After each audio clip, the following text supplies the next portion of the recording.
So welcome all to the 22-23 Student Showcase.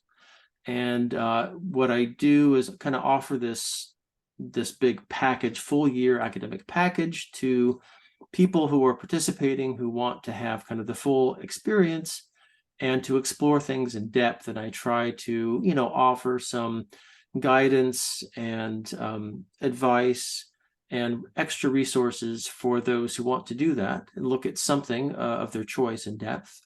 So at least a couple of the people who did the full academic year package this year are with us to say a bit about their journey and how the courses and how the experience in the courses might have helped to deepen their own exploration into Scottish Gaelic things.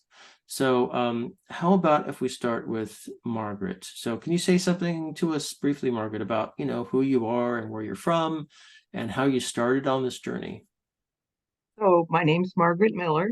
I live in Arlington, Virginia, and I got started on the journey um, probably, yeah, about 13 years ago when I was looking into my own family history in Scotland. And one of the most engaging characters in my history is my great grandmother, for whom I'm named, Margaret MacDougall. She was from the Isle of Lismore off the West Coast.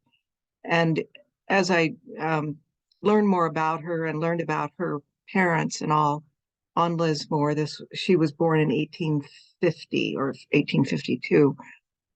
Um, I was fascinated by their worldview. I was given a batch of letters to read that had been sent to the United States by her father in the 1870s and 1880s.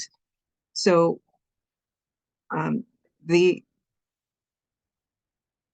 the fascinating thing was that first of all, I had never understood that the family spoke Gaelic. I had had hints of it. I had heard the word Gaelic, but that was about it. And then when I was reading those ostensibly English language letters, there were things I couldn't understand. So I was told by some friends on Lismore that they showed that he was thinking in Gaelic as he wrote. So that left me quite intrigued about the language, and I've been pursuing it ever since. The um, the letters, as I went through them, kind of told a story. Of course, the story wasn't developed in advance. My great grandfather was just writing as the days went on, but I could see a story there, and I thought it would be fun to write a book about fictional character based on my great grandmother. But as I dove into it, I just realized I didn't have enough information about her inner world. I really didn't know her personality or anything. So I wound up creating my own main character, and I have been working on a book for a few years now about a 12-year-old girl living in the very house that my great grandmother was born in on Lismore. And this book is set in 1874, which is a time that fascinates me because there was a big shift coming for this 12-year-old girl. The Education Act had been passed just and was being implemented that year. And so my character would have had to go to school pretty soon. So here she is. And at that point, a lot of people had already left Lismore. So the family was rather isolated. There had been, I think, at the beginning of the 19th century, there were 1,900 people or 1,800 on Lismore. And today there are about 180, and it's declined. I think maybe it's down to 100, 170. And a lot of that decline was occurring right there in the time my great grandmother was a child and that this girl was creating her story. So So let me just say that's basically a 90% drop in the population. yeah, Yeah. huge, just huge. And my great grandmother had 6 older siblings. She was the youngest, and all of them had left, or just one had died, which is kind of a miracle. But there was nobody in the family except her and her parents by that point, and that's how I've created my character. Um, so the project that I've done for this course and for this series of courses has been to work on the second draft of my book. Um, and in developing the draft, and one of the reasons that I've been engaged in this year-long program at this point is that I want to deepen my understanding of the Gaelic culture, not the English culture of Scotland. And I've been astonished at the differences, but I hadn't understood the differences or had many hints of it until I took these courses. It's remarkable how difficult I found it, at least, to get at what is authentically underneath the existing Anglo-centric culture in Scotland. So, do you want me to continue, or I mean, there's more I can say. Yeah, sure, of course, Margaret. Yeah, you always have interesting things to say. I know. Some of that's because I have to really flesh out the world of this character, and I want to do it right. So the book I'm writing is intended for middle grade children, and I would say ages 9 to 12, 9 to 13, something like that. So Sheena is the main character, and she's the daughter of an impoverished weaver.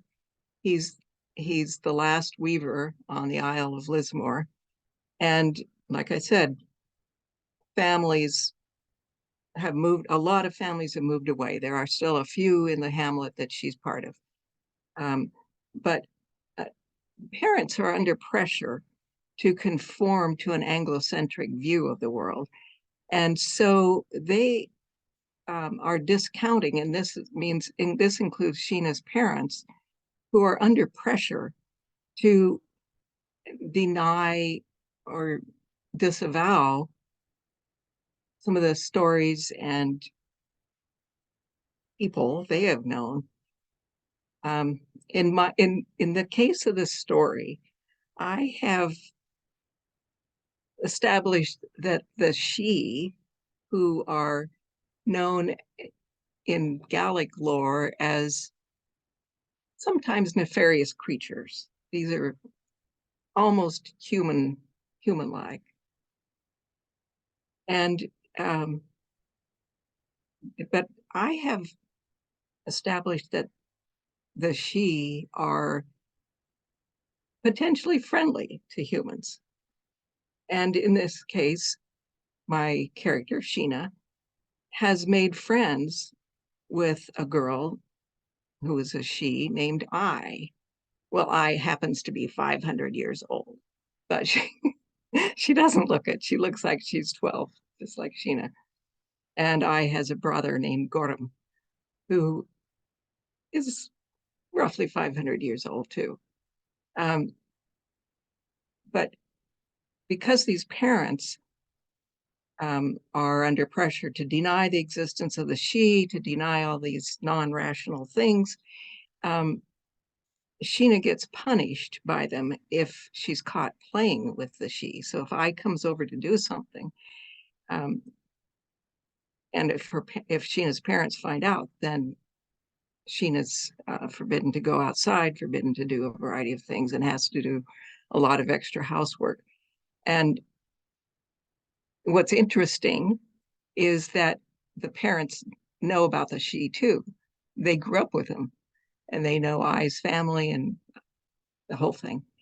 But anyway, then let me move forward on that. Then there's a villain who's a blacksmith named Fergus, and I built his character on the blacksmith that you've talked about in the course, in the storytelling course.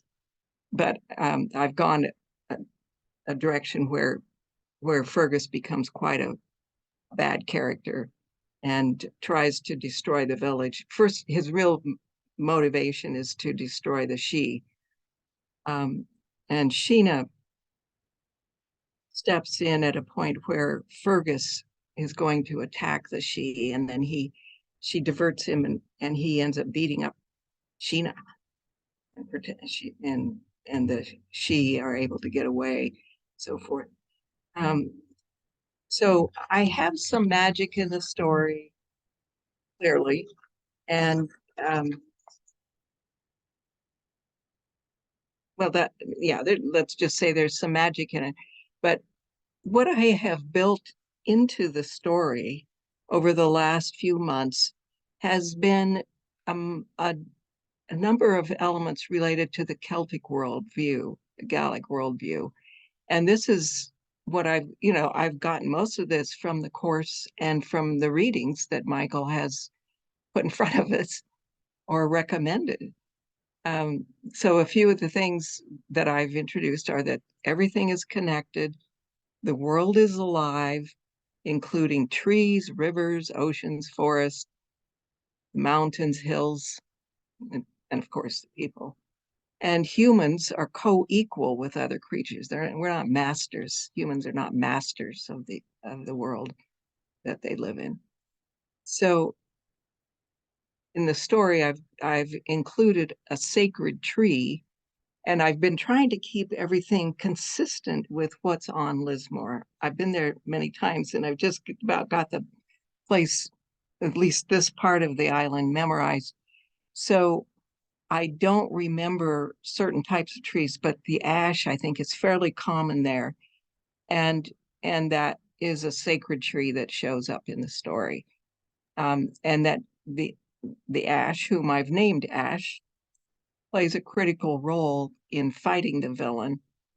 And he himself gets injured by the villain, who throws burning peat at him and burns some of his leaves and branches. And then How would this be? Would you be willing to read an excerpt from it? yeah, I've got a piece here.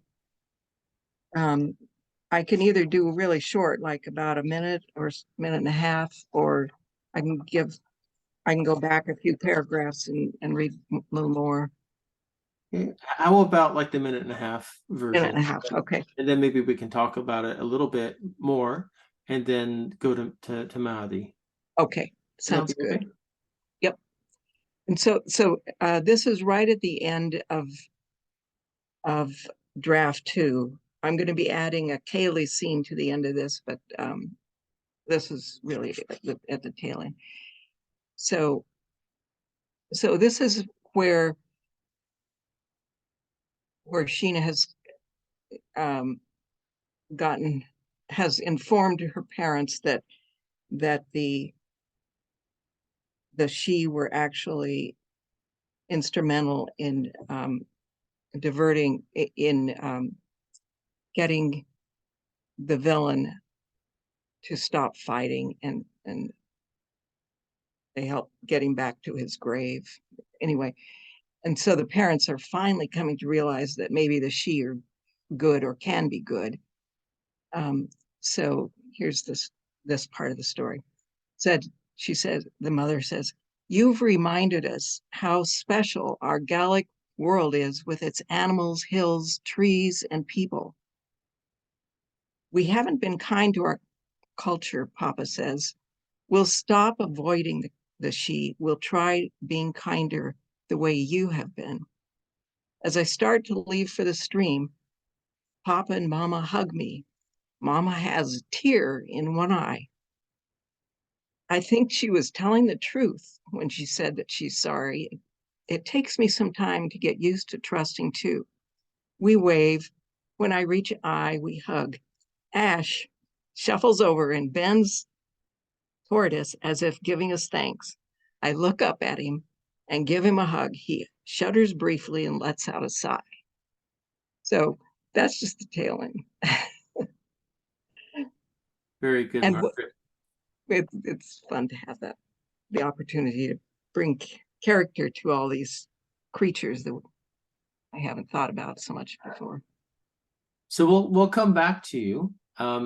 We'll give Maddie a turn. Kind of do the same thing. Tell us a little bit about, who you are and what motivated you to come to courses, and kind of what you've been working on.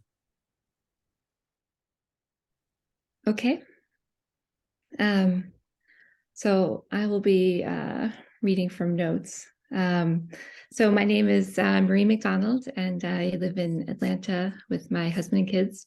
But I grew up in Cape Breton, Nova Scotia, and so I think I'll talk a bit about my motivations for taking the Hidden Glen courses and what I learned, and then I'll move to my student showcase project. So I signed up for the year of courses, firstly because I'd heard that they were really good. And so, and they are. Also, I felt I was at a bit of a crossroads with my Gaelic learning, because I'd spent by then about 8 years working through whatever Gaelic courses were available to me, mostly online.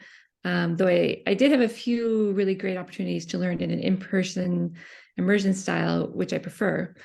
But anyway, I found I was just getting a little tired of my sort of piecemeal studying journey. And I hoped that the Hidden Glen courses would sort of give me a fresh perspective. And thankfully, they did. So when I left Nova Scotia in my early 20s, there was homesickness for family and friends and familiar places. But also there was like a realization I had that I'd also left something else behind that I missed. And I had a sense that this was a distinct culture that I'd grown up in, but I didn't really know how to explain it or define it. And it just wasn't something people discussed, even as recently as 20 years ago.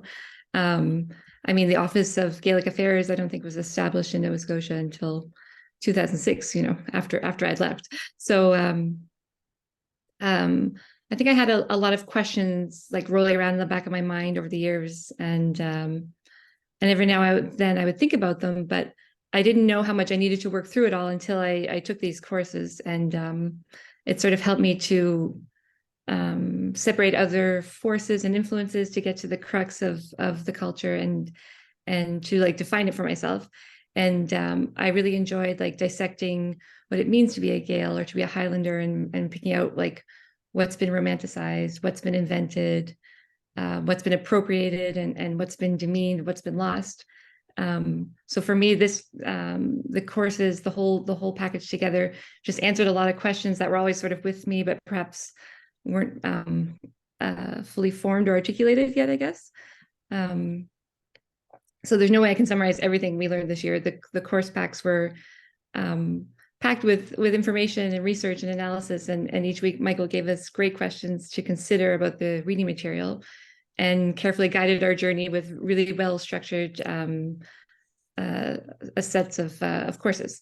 And I appreciated how he helped us to learn to analyze like creative texts, and showed us things that are encoded in Gaelic poetry and songs and stories.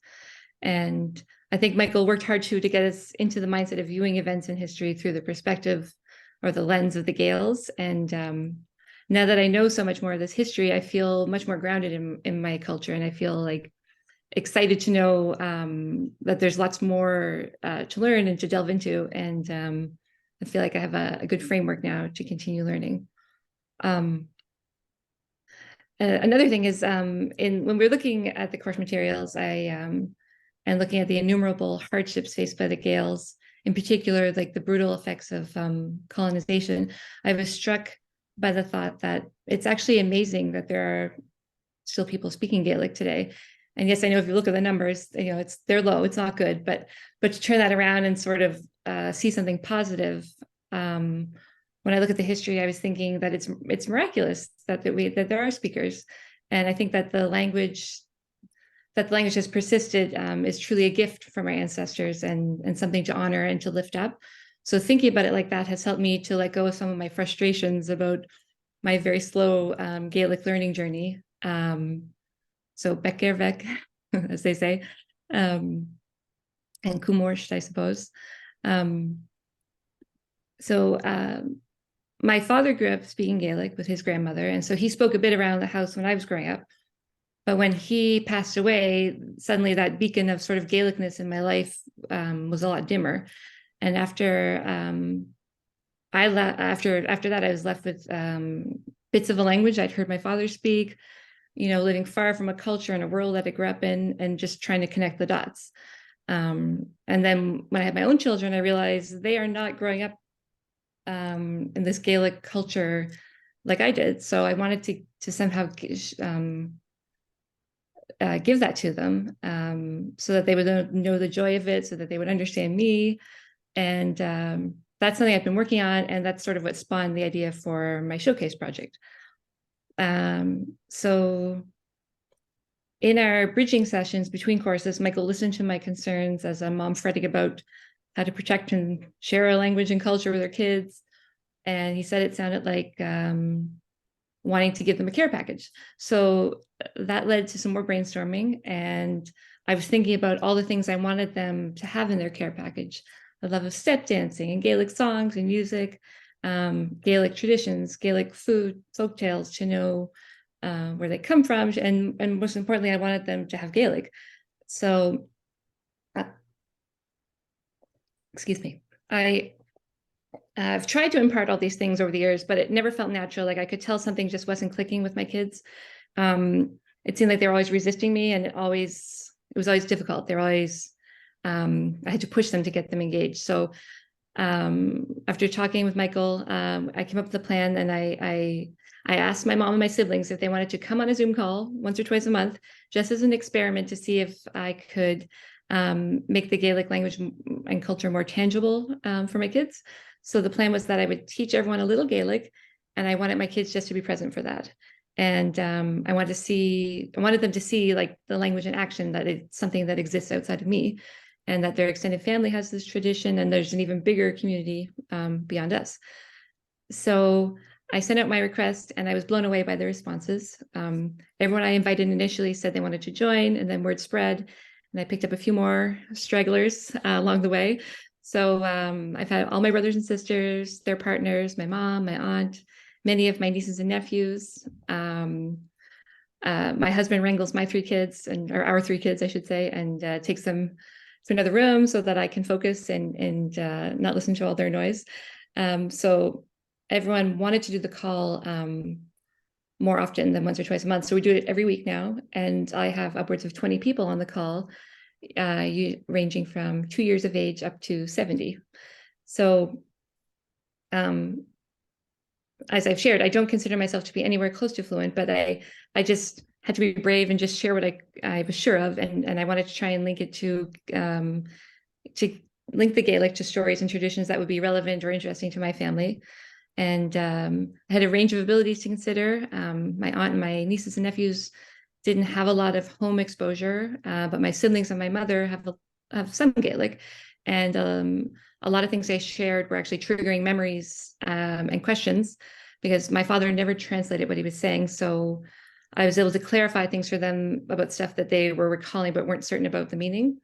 And occasionally my mom will come out with something, bring something out of the vaults that she remembers my father or his grandmother saying. So that's, if it's new to me, like that's very exciting when that happens.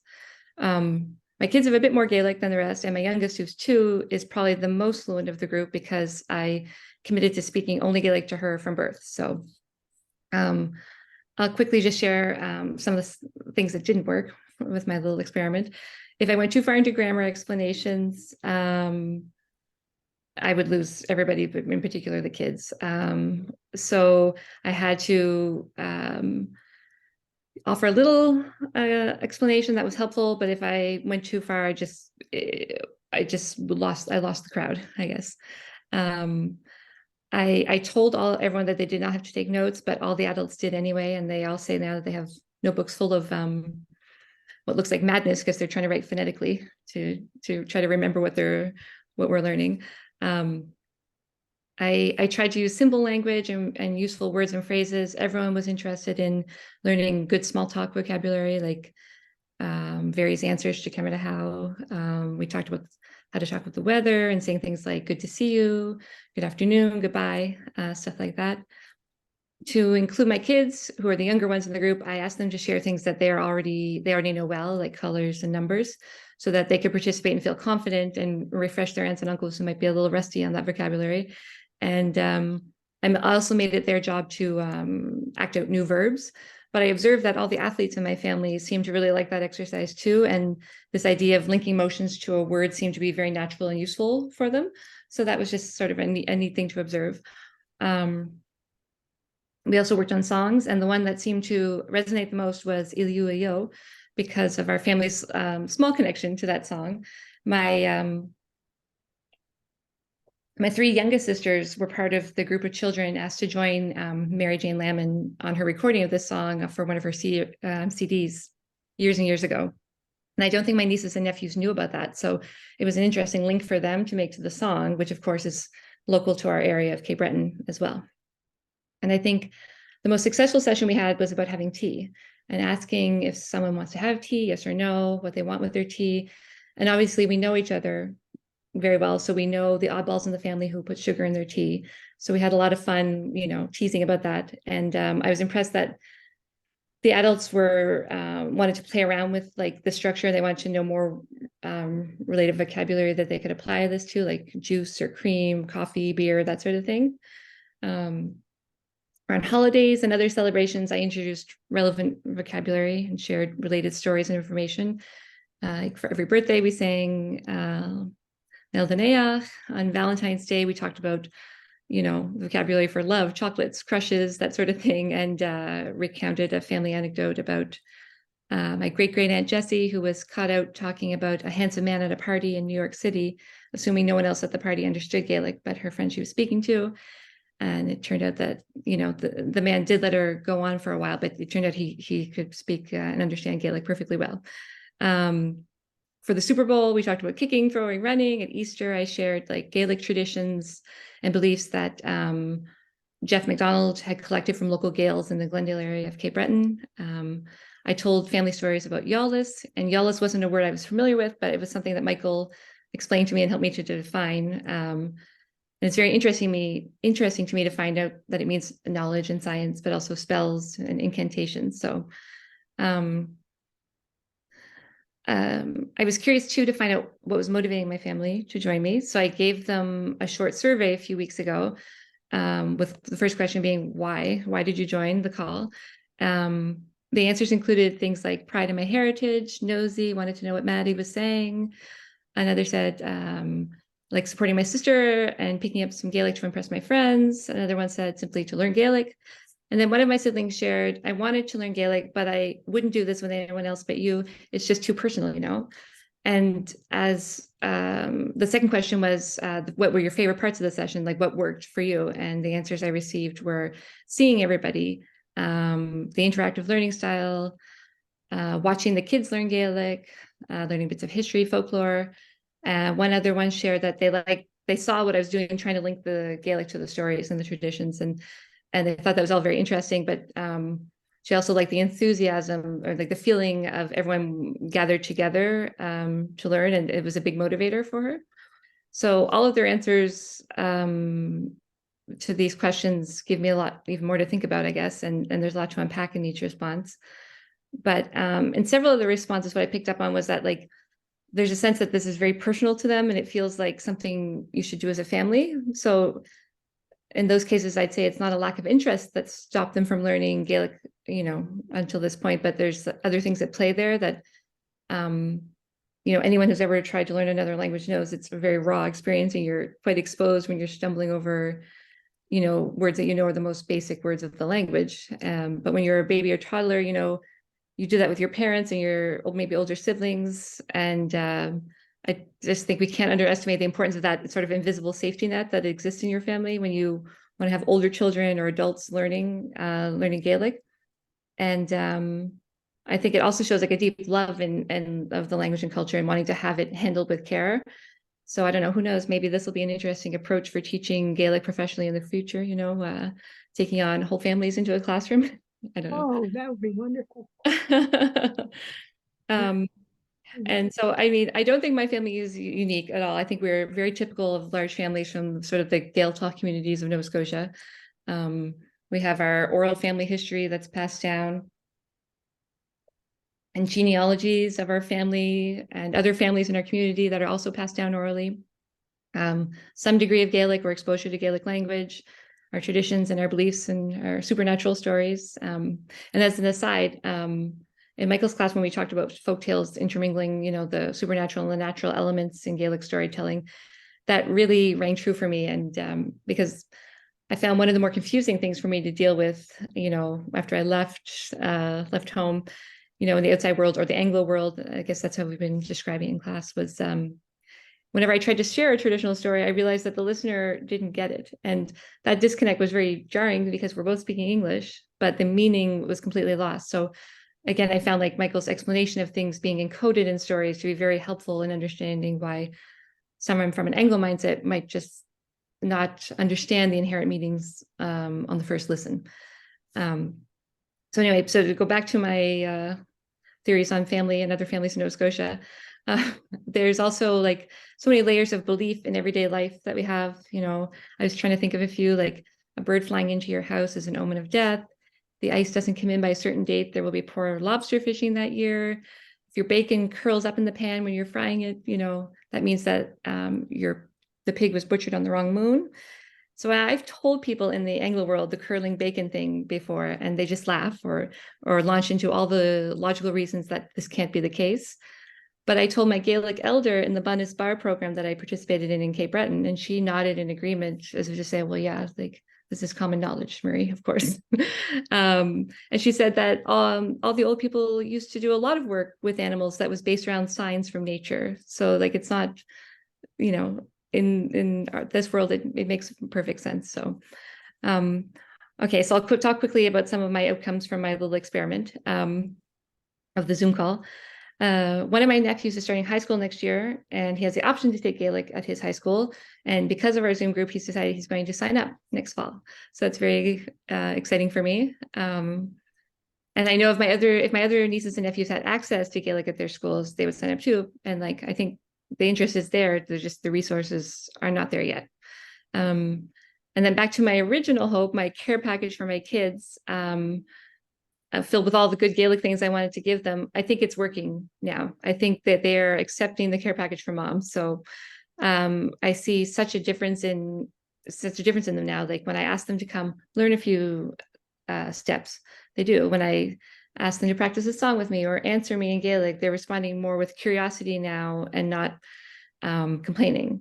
Because before, how would I say this? I guess when I reflect on that, I think maybe their whining was justified, because when they're asking, but why do we have to do this? I don't think I gave them a good enough reason before. And now what I've learned through Hidden Glen, you know, I've got more answers for them. And I've got a depth of knowledge and facts to tell them about why we're doing these things and why it's important. And in my Zoom group, I was able to show them, you know, again, why it's important. And I have this resource of my large family to draw on. And by simply gathering them all together and speaking Gaelic, it suddenly just clicked for my kids. In our bridging sessions, Michael described that as social reinforcement. And in my opinion, social reinforcement is a very important part of the equation. You know, after every call we do, my oldest son comes into the room where I'm hiding to tell me that was really fun, Mom. Like, so that's just great. That's, you know, that's exactly what I hoped it would be like. And it's starting to work out. So, so yeah, so quickly, I just want to say thank you, Michael, for this tremendous resource that you've put together. And also thanks to all the other students I met this year. All your insights and perspectives were really enriched the whole experience for me. So thank you again. Happy leave. That was great. Of course, it's a great advert for the courses, but also, you know, I really enjoy hearing your very creative approach to, you know, bringing all these people together and bringing this focus around Gaelic, but integrating all these different ways of thinking about it and using it and applying it. It's really wonderful. And, you know, language revitalization is one of the most challenging things you can possibly do. And so any approaches, any sort of ways of enriching and making that experience appealing is really powerful, and it's really important. So that's really great. I'm going to have some follow-up questions for you in a moment, but I want to return to Margaret again. And it's been wonderful having you both in the courses. Everybody brings their own experiences and their own perspectives, and it really makes it a richer experience for everybody, I would say. So Margaret, you've asked a lot of really interesting and sometimes challenging questions, which I do appreciate, because if you're thinking them or wondering them, other people are as well. So that's been, again, a really enriching aspect of teaching, or you're teaching the courses, is that we're all kind of teaching each other. So I'm wondering if you could maybe reflect on a few things. You've been trying to fill out the world that these characters are living in, and both in terms of like material culture, but also belief systems. So I'm wondering how you might talk a little bit about different aspects of that you've gained from the courses, because the courses have different topics or foci, and it seems to me like you've got different things from different courses in the sequence, but you've also made some comments about the ways in which the courses have made you think about other things just in your life, in your community, and things like that. So wondering if you might make some comments about those things. Okay, yeah. Hard to know where to start. One of the questions that has been with me for the last 6 or 8 years has been the question of what's going on in our country, what's going on in the United States, and is there some sort of answer that could be found by looking back at the cultural history of our country, specifically going back to many of the immigrants' roots and then the relationships with Native Americans here. And we've covered many of those topics. In terms of what's going on right now, one of my takes on it is that in the United States, we're going through massive change. And I think that for many people, that's just extremely difficult to deal with. We don't know where we're going to end up. We don't know what our social structure is going to look like in 10 years, much less 20 years from now. And I assume that some of the negativity in the country is about keeping things as much as possible the way they were sometime in the past, maybe in the 1950s, maybe in the 1840s, I don't know. So I think some of that has become more clear to me, or more obvious. And then in the course, I've also gained perspective on my own family. I have the Scottish Highland roots, and those are the most recent immigrants in my family. They came from Scotland in the 1880s when my grandfather was 2.5 years old. So he actually grew up his mother died very soon after that, and he grew up with adoptive parents in southwestern Minnesota. Those adoptive parents were of English extraction, very, very, very good people. They were farmers, and they just loved him, took good care of him. And they also kept him in frequent contact with his aunts and uncles who lived right there in the same community that everybody had come together. But what I can see now is that my grandfather had some of the Scottishness in him, very strict in certain ways.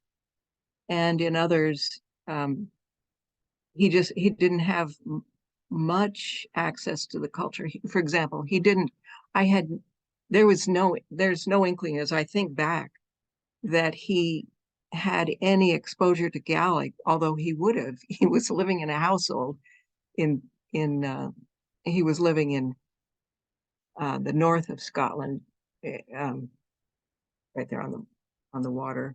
I'll remember the name in a minute. But his mother and his aunts and uncles who were there also with them would have been speaking Gaelic all the time. So he dropped it. A lot of people dropped it. I mean, my cousins and all, they have no inkling of their Gaelic. The only piece of Gaelic that comes through in our family is my uncle, who just passed away in his 90s. And whenever he would say the word well, he would say it exactly the way it is spoken on one of the Gaelic learning tapes.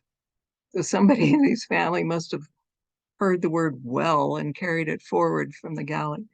Um, the I guess I have become more and more open to the notion of the the the notion that everything's alive. I just think that's a wonderful worldview, part of the worldview. If a hill is alive, if the hill behind my house has a story, what is the story? I have no idea. I've never heard it.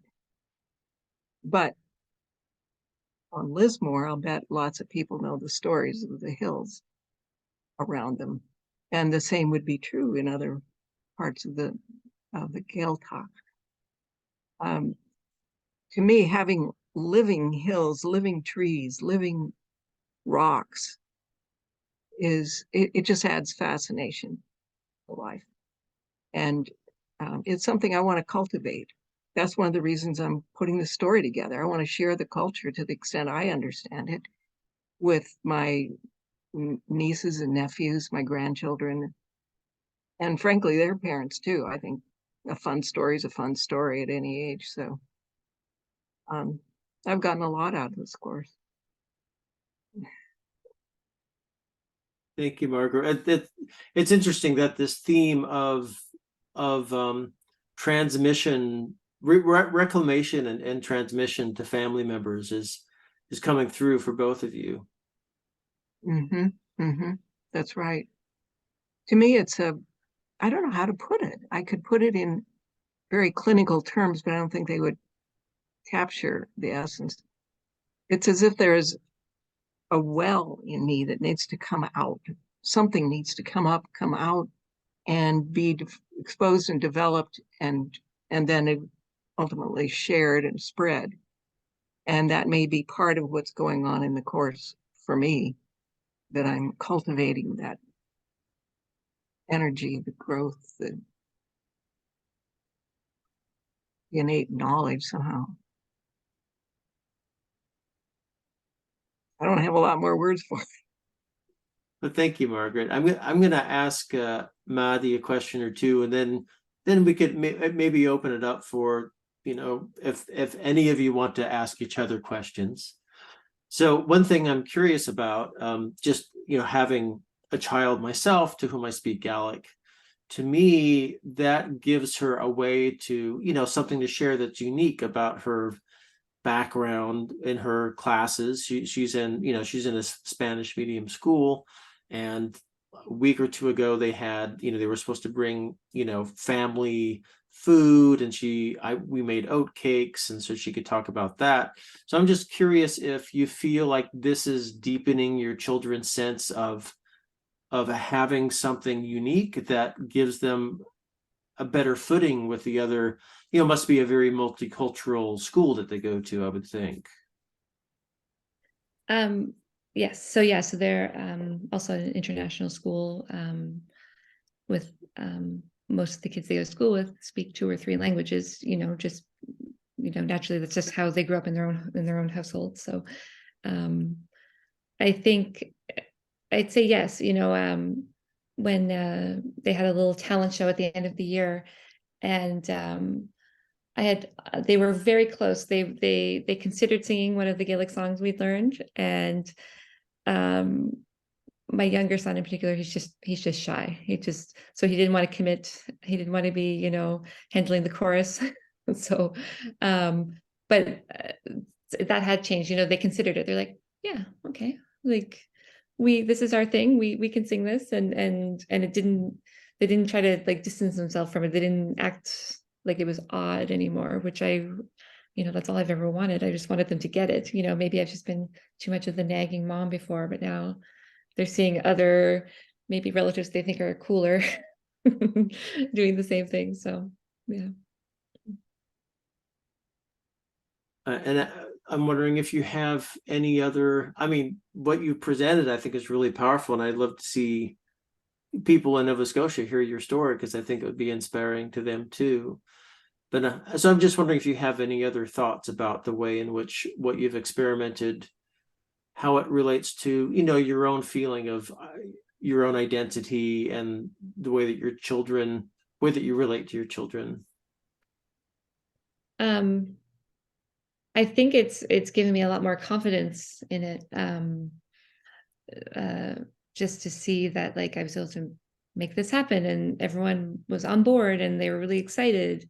That's encouraging, because sometimes, when you're learning Gaelic, it can be a sort of a isolating, lonely experience in some ways, especially if you're doing it online and then back to your own little books, trying to figure it out or whatever on your own. So yeah, I mean, I think it's given me a lot too to maybe sort of perhaps listen more closely and watch people more closely, because I mean, I'm pretty close with my family, and it just never really came up, like why they weren't participating, why they weren't trying to learn Gaelic. And I think there is a lot going on under the surface where there's interest and there's perhaps like confusion or not knowing where to begin, all kinds of things. And so I think, that's going to be like a focus point for me, I think, going forward. Like, I'm really interested in what's driving people.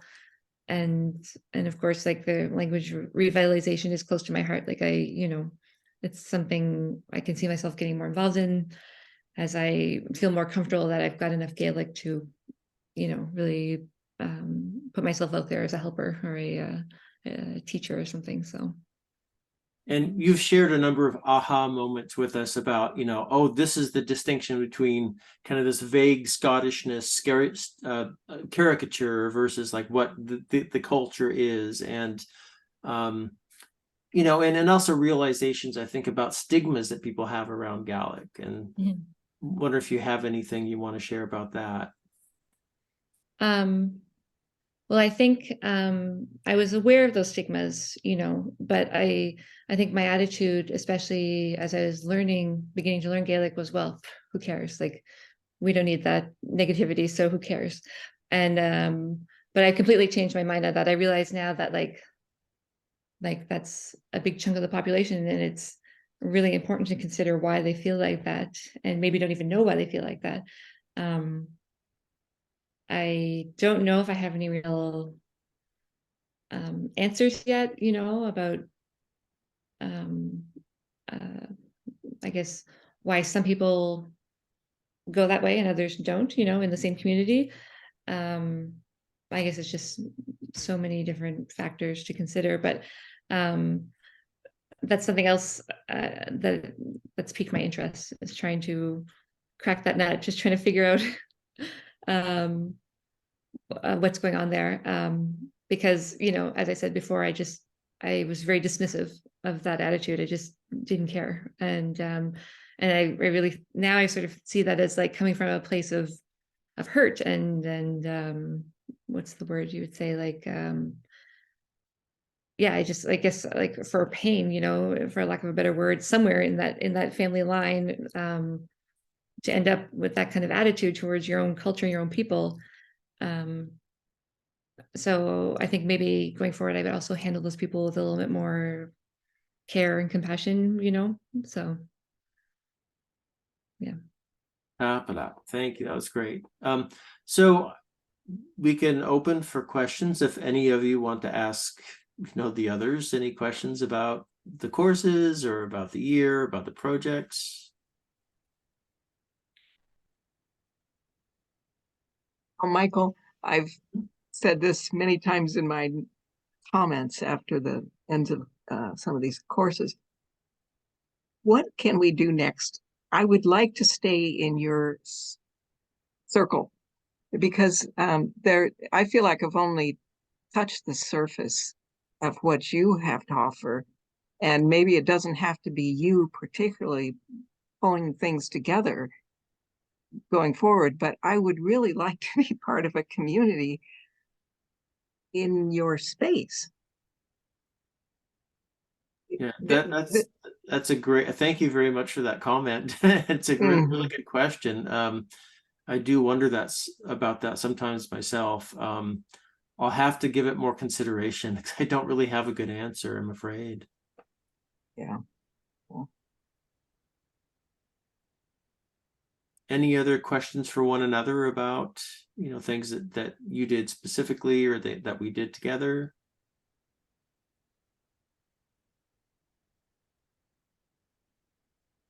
I don't have any questions. I just want to say how impressive the two of you are in your projects and the writing. I mean, it was just amazing to hear what you've really been doing. You know, we don't hear this when we're in class every week, but to see what you've done and to hear how everything has developed and to hear your stories. I mean, it's wonderful. I really respect and honor what you're doing. Yeah. And thank you, Michael. Thank you, Sandra. No, I agree. It's really awesome to hear how people are taking what they've learned and they're doing something interesting and inspiring with it. All right. Well, if there aren't any other comments or questions for one another, we can wrap things up. And thank you for coming and for presenting and talking and sharing. And we can continue to communicate via the Hidden Glen Mighty Networks website. And if I can find some other way to keep kind of the fire tended, I will let you know. Thank you so much, Michael. Well, Thank you very all. much. Wonderful. Thank you all. Thank you all. Bjarne Clay. Clay. Exactly.